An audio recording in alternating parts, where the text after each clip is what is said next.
this last video of the Fully Functioning Person series, Dr. Frederick talks about the need to develop trust in yourself by embracing your own internal skills, knowledge, wants, needs, and self-management.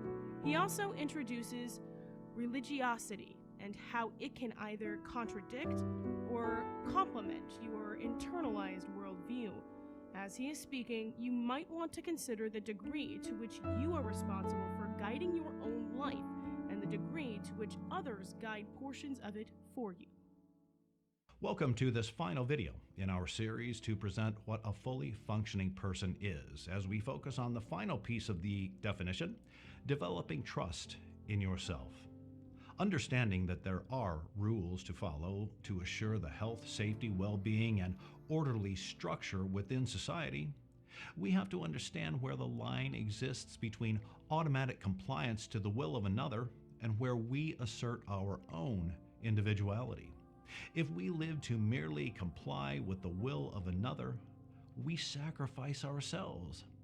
And in the end, no matter what we do, we can't fully please everyone else around us, and in trying to do so, we've lost who we are as an individual. Bowing passively to the will of others moves us in the wrong direction from a fully functioning life by relegating us to an unsatisfying obedience. Now, am I saying that children should disobey their parents, or employees counter their bosses, or that we disregard the law if any of those things go against what we want for ourselves at that moment in time?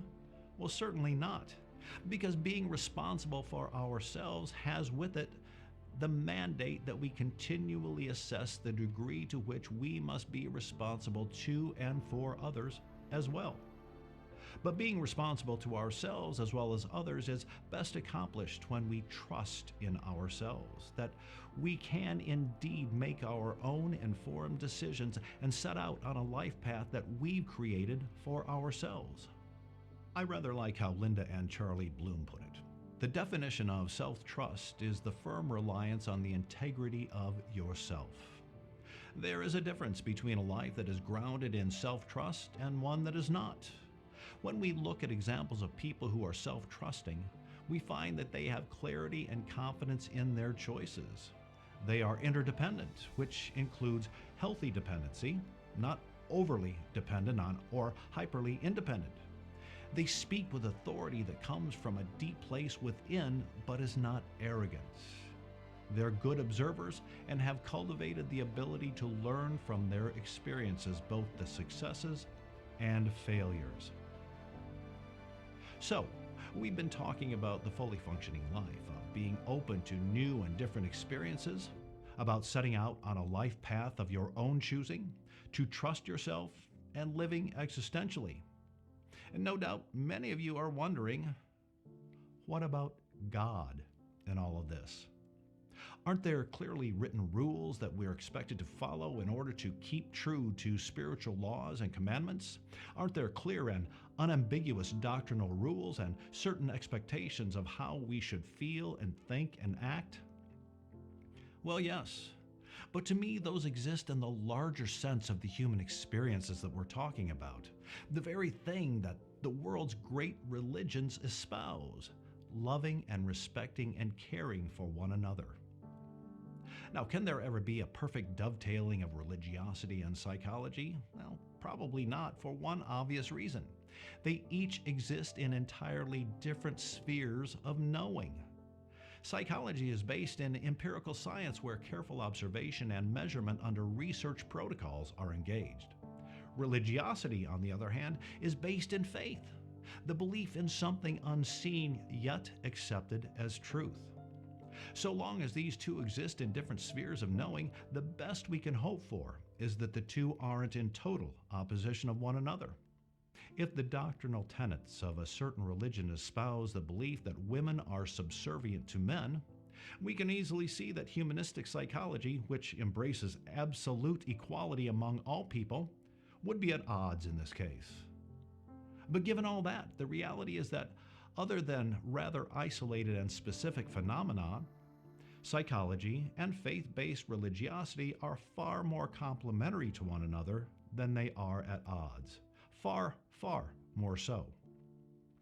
And to that end, and there is almost perfect consistency between psychology and religiosity in this one, that each individual in the cosmos is given in their hearts the right of free will.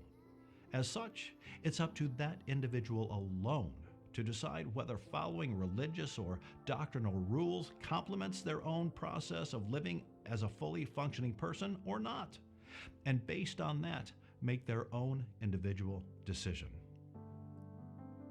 Now, to end this, I'd like to paraphrase Rogers himself when he said, "People are more able to experience all of their feelings and are less afraid of any of their feelings when they become their own sifters of evidence, and are more open to evidence from all sources.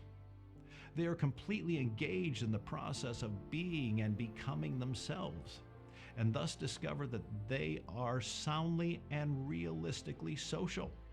They live more completely in the moment and learn that this is the soundest living for all time.